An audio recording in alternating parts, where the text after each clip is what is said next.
Welcome to Good and Decent, a podcast by Grotto Network. Stories of ordinary people living in extraordinary ways. Episode 2, Finding Generosity.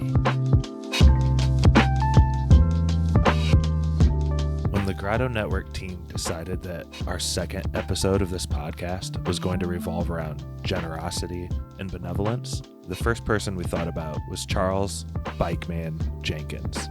Hopefully after you hear his story, you'll know why.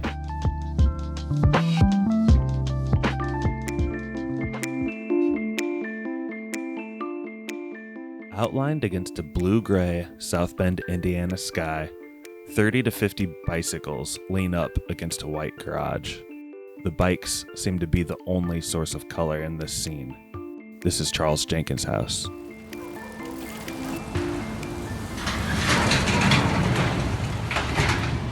Mr. Jenkins lifts his garage door open and reveals the organized chaos within. It's like a scrapyard, a recycle center, and an artist's workshop all in one. It's everything he's collected and kept since he became the neighborhood's bike man over 50 years ago. I started doing bikes for kids when my kids were kids. Then they got friends, then they got cousins. So that's how I started.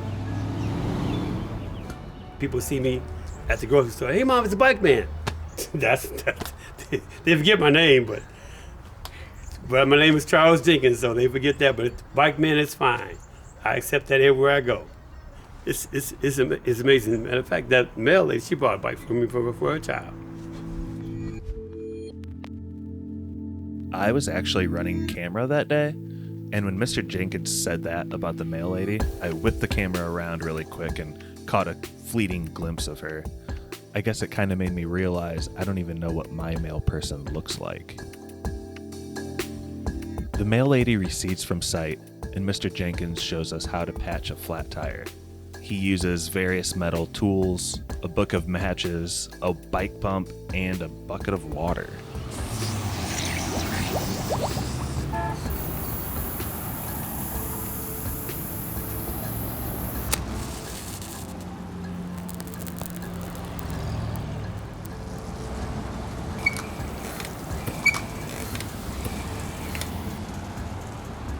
A lot of people in this neighborhood use their bikes functionally to get to work or school. They're really important.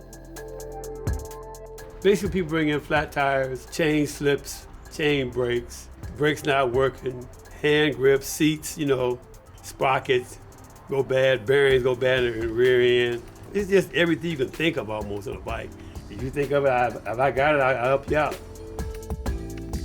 Over the course of the conversation, Bike Man lays out some of his, quote, prices. He fixes flats and other small problems for $5, or $1, or free. He sells refurbished bikes for $50, or $20, and sometimes he just gives those away for free too. Producer Chuck Fry asks him if there was ever a time when his generosity over the years had been returned to him. The kid that I gave a bike to when I was 12 years old, he came back to me later.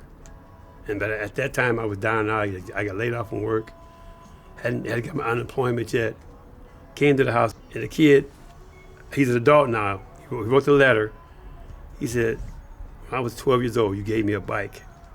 That meant the world to me. He said, I won some money on a lottery scratch off.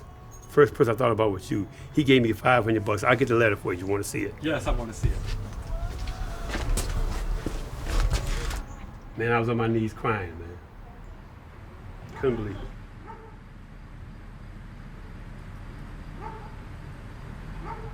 I want to stop doing it, but man, when somebody come, hey, you still doing bikes? Well, yeah, I am. So I'm kind of stuck now. I can't stop doing it now because the kids love it, and I love making kids happy, and I just continue to do it. I guess the love of my life.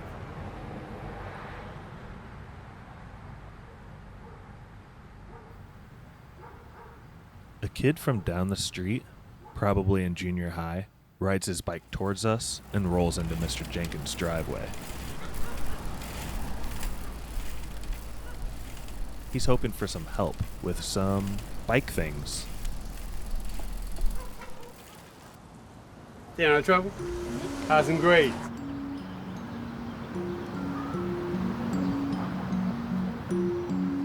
The evening is a bit darker and grayer when the kid eventually leaves, pedaling faster now with his tightened chains.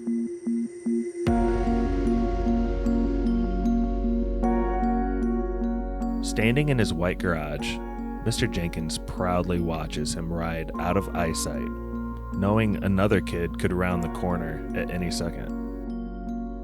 Bikeman's generosity isn't the single act of replacing one chain link.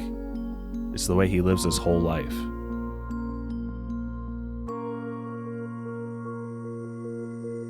You know, I ain't no preacher. I'm not a great Bible reader, but I know He's looking on all of us. And you're doing good here. He got a place for you in heaven.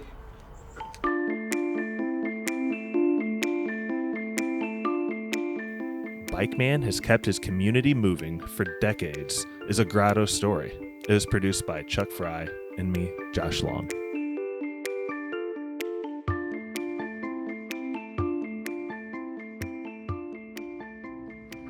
Great, and we're on. Sarah, how you doing today?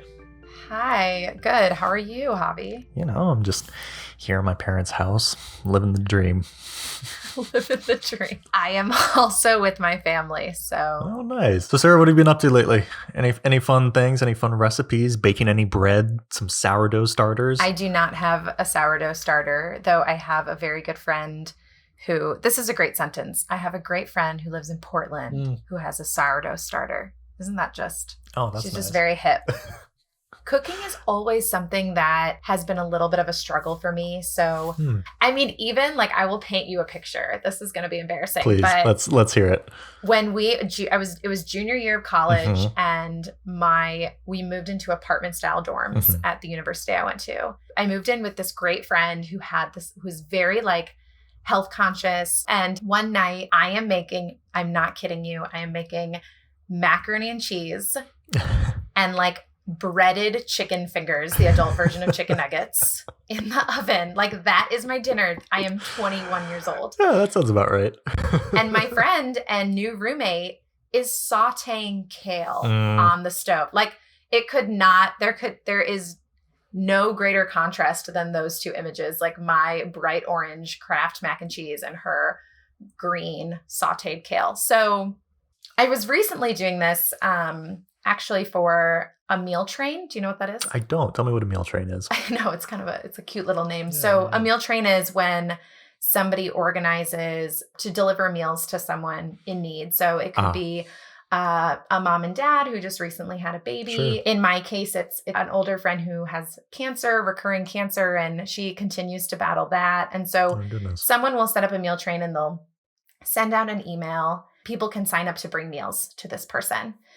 And so I signed up recently to do this, one pot. That's lovely. Yeah, one pot chicken and sage dumpling soup. But it's only one pot, Sarah. That's right. I know, but I know it's going to take the 36 utensils. So it's stressing me out thinking about it. Yeah, I'm kind of just existing in that space right now where this is such a beautiful thing for someone to organize. And I want this to just be something that flows out of me, this kind of generosity and hospitality for another person. But it doesn't always. Like, I really put this off. Yeah. When do you have to deliver this meal? Yeah, it has to be done by, I think, Thursday. So we're talking just... And today is Thursday at 11:23 a.m. Yeah. Today. It has to be done. It has to be done by today. Today. So I think you've been putting off this one pot dumpling soup, even though it is for such a lovely cause of your friend with cancer, who I hope is doing well and taking care. It can be a hard thing sometimes to truly be generous, and there's pressure on it, right? There's pressure on ourselves to be generous and good and thoughtful and giving. Yeah, I think it is hard to just be the kind of person who pours out in giving to another. For sure. But I want to be, you know? Sure. Well, like you say, there's fatigue right now. I mean, I don't know about you, but sometimes it's like I've gotten out of bed, I've brushed my teeth, and I've put on socks. Isn't that good enough? Truly, isn't that enough? Isn't that enough, world? What more can you ask of me, let alone I'm lucky if I feed myself. Like, to feed someone else sounds quite the task. Yeah. And when I think of that word hospitality, I think of the Local Cup, the coffee shop in town. Right. Yeah. For folks who aren't familiar, who aren't locals to South Bend, the Local Cup is a lovely little place with a rather unique financial structure where there are no prices and people pay what they want to pay. And the idea is that you pay forward towards the person behind you. I know you need your coffee to survive. Absolutely essential. And I've really been thinking about that story. Yeah.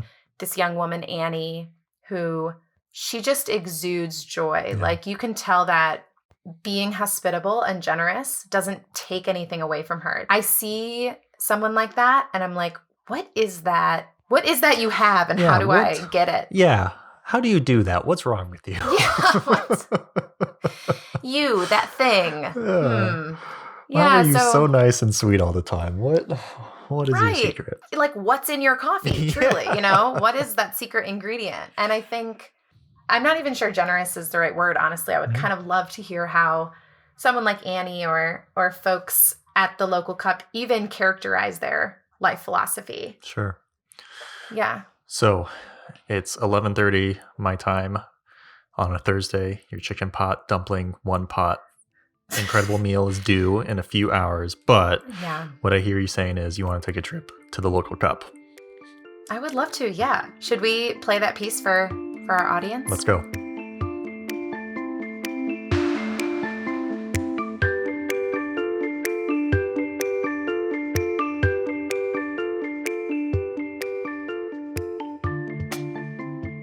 Every cup is brewed with love. I'm very cheesy. I'm a cheesy person. I like to say it's because I'm from Wisconsin and we're a cheese state. But I can't expresso how much you mean to me. I love you a latte. Yeah, so you get coffee, you get puns too when I'm working. Annie is a senior barista at the Local Cup, a coffee shop in South Bend, Indiana. It's wintertime in the Midwest, and there's a soft, bright white snow on the ground. But inside, the air is heavier, saturated with sweet and bitter notes of coffee.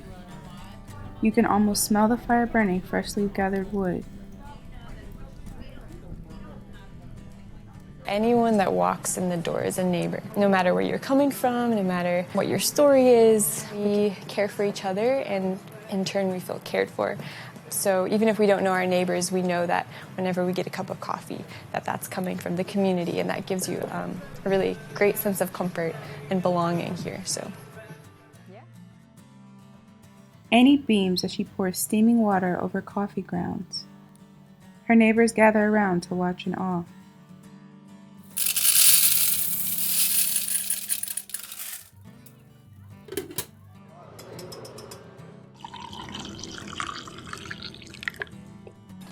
What we like to say whenever we make someone a drink is that your coffee's been paid for by a neighbor already. Hi, Mike. So in that way, we're just running on the generosity of other people. So there's no prices? No. I'm from Chicago. This is weird. There are so many ways to profit as a business. The relationships we have really cultivate the wealth that really matters in our lives. Because those relationships are going to sustain us. Yeah. But it makes sense. So I try to, and he never comes. It's called the bloom. When you first pour water into coffee, it starts to bubble and all the CO2 escapes from the beans into the air. It bubbles for a little bit. It's the bloom. I think doing pour over coffee really helps you experience the whole brewing process. The smells go into the air, the steam comes out.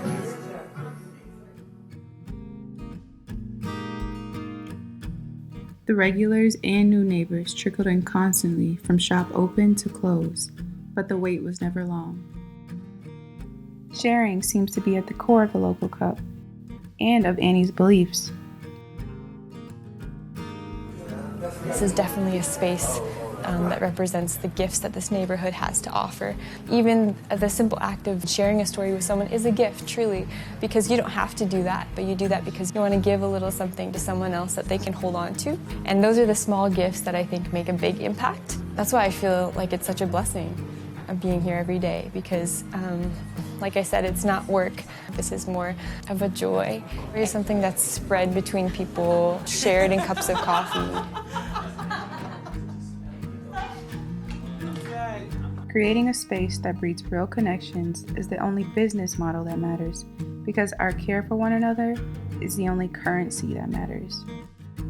We think about how we can give a little bit of our spirit into those small actions. There are not many places like the local cup out there, and I think there should be.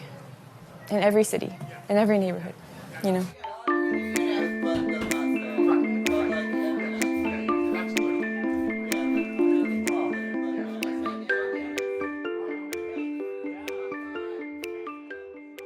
Local Coffee Shop Runs on Acts of Kindness is a Grotto story by Tara Kelly and me, Aaron Williams.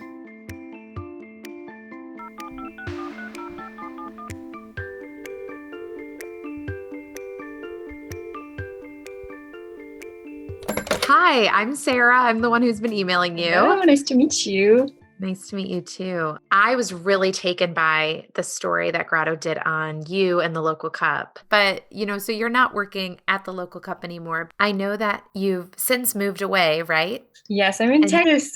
You're in Texas. So what was the kind of spirit or the energy there? How would you describe it? Thinking back to my time at the local cup, I was there for 4 years. So I describe it as one of the greatest opportunities I had in college. It didn't feel like work because I just felt so filled up every time I stepped into the cafe itself.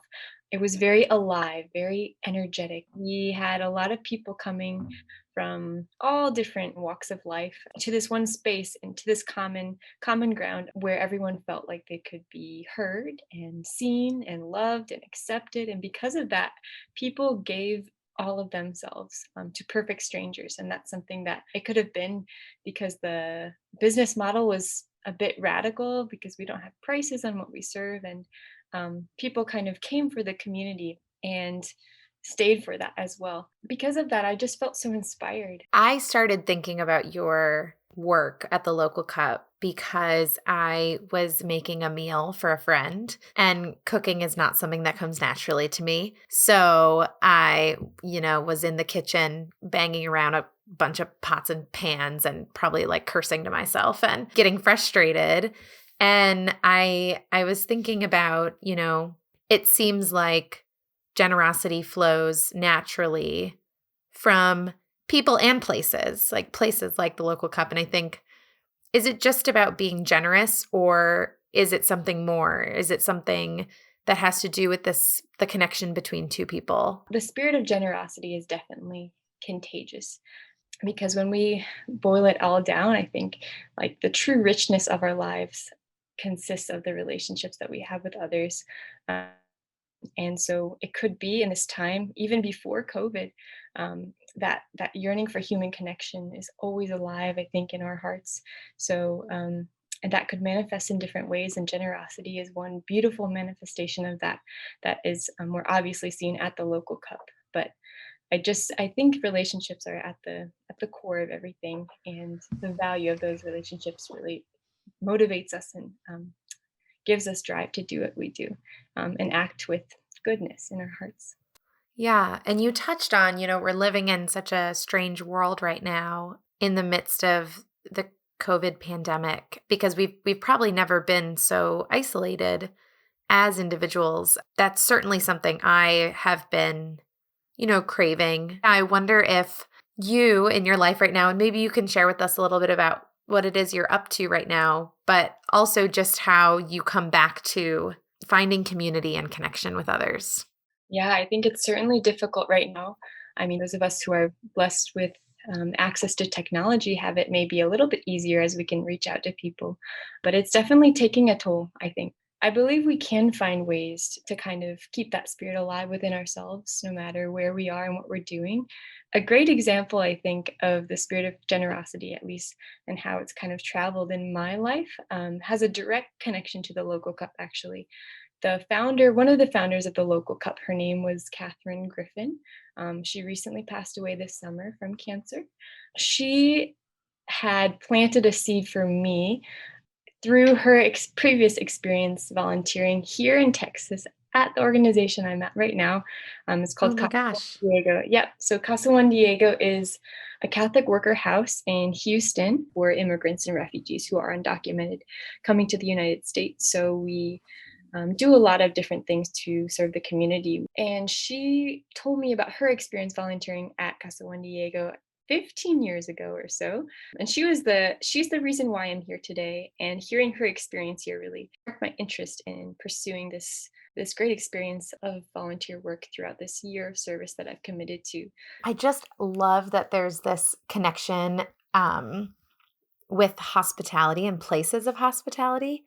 Like you as the barista at the local cup could open up a space of hospitality for people to come in, and they could use the excuse of needing coffee or, to actually kind of go deeper and experience this like real human connection. And it sounds like that is the kind of golden thread in your life as of late, is being a part of holding these hospitable spaces for others. I would say that these spaces are created by the communities and kind of sustained by the communities themselves. I don't think I've had a large part in it, but I feel more blessed by these spaces and blessed by the opportunity to contribute to these spaces, as they have been created by the communities that are so eager to kind of see them flourish in a way, trying to follow, like you said, that thread in times of uncertainty, especially when we don't know where we're going, trying to see what feels like the right next step to take, and how can you express that spirit wherever you go.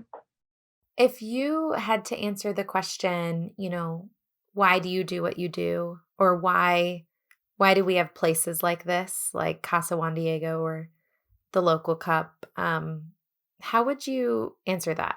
It's how I sustain myself.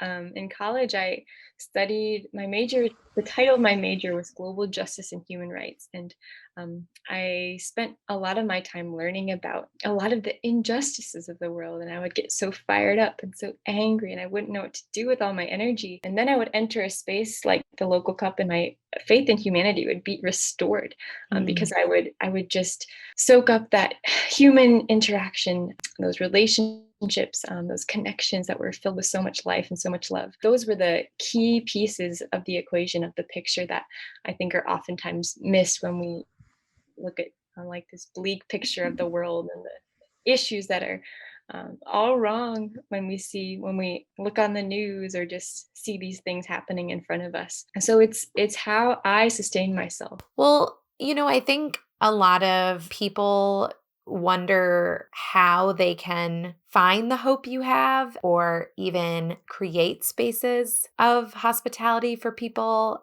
Where do you think someone should start? I would say start in your own neighborhood. Start with the people around you.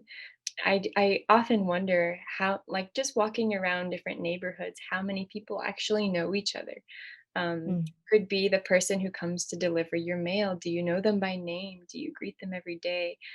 How do you interact with others, even in the small ways that we can? And those simple moments in our days are so important, and could be the transformative elements of our life that lead us to those spaces. And I think that's how it started in the small little city of South Bend that holds so much joy. Is just those simple things we can do every day. And I think a lot of times people kind of put their walls up when they meet a stranger, and they don't maybe feel like they have the courage in that moment to really step over those boundaries and meet someone where they are. But that's exactly the hard work that we have to do. That's beautiful. Thank you so much, Sarah. It's been such a pleasure and privilege for me to talk to you. I've been thinking about this all day, and I've tried to express just a little bit of how I feel about the local cup. But thank you for this time. It's been absolutely amazing.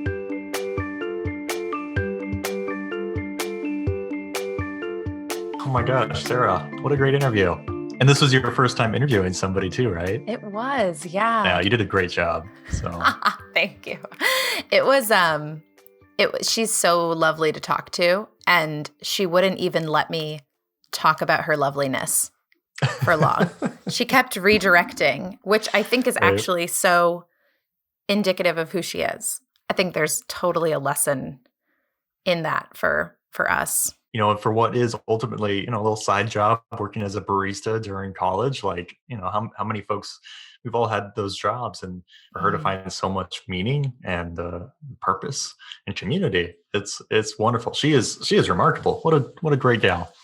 I agree with you. I think it's amazing how something as small as a coffee shop can have such lasting implications in someone's life and set her on this course. And I think something that, Annie has taught me is that the less you can make it about you, the more you can not make it about you, that's what life is really about. And I did love that she said, she's like, do you know the name of the, person who delivers your mail? Do you know No the idea. name of, your neighbor walking down the street? I will say I know more dogs' names in my neighborhoods than people's names for that very reason. Like there's Governor, and there's Sarge, and there's little Betty down the way.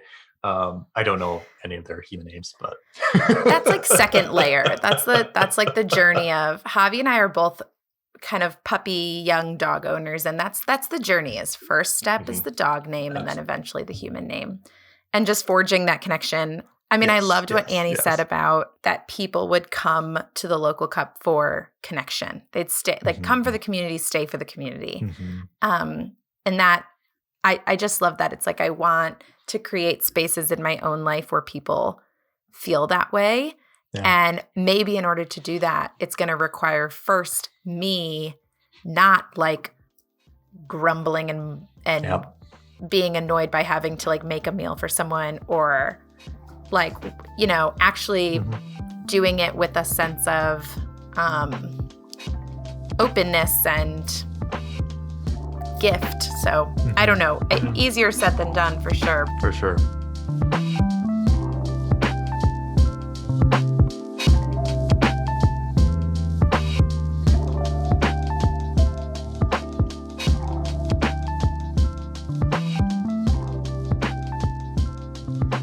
I did end up making that soup, by the way, and I brought it over to my friend Jan. I set it on her front porch steps, and she and I had a really lovely and sweet conversation through her screen door. I actually didn't know it then, but that was our final conversation. I'll always remember Jan and be forever grateful for her mentorship. This episode was hosted by Javi Zubizarreta and Sarah Toms. It was produced and edited by Josh Long.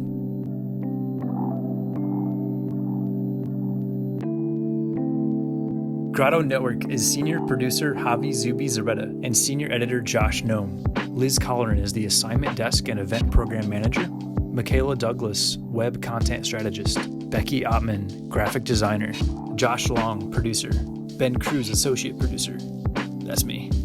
Adrian Garalde is our social media manager. Tara Kelly and Aaron Williams are our treasured video interns.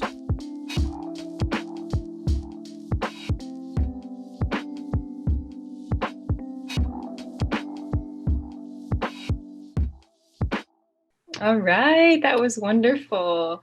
What's so funny is that I have the number of Charles Jenkins in my phone, because at one point I was looking for a bike and someone recommended that I reach out to him. I have him in my phone as Mr. Bike Man. Charles Oh Jenkins. my gosh.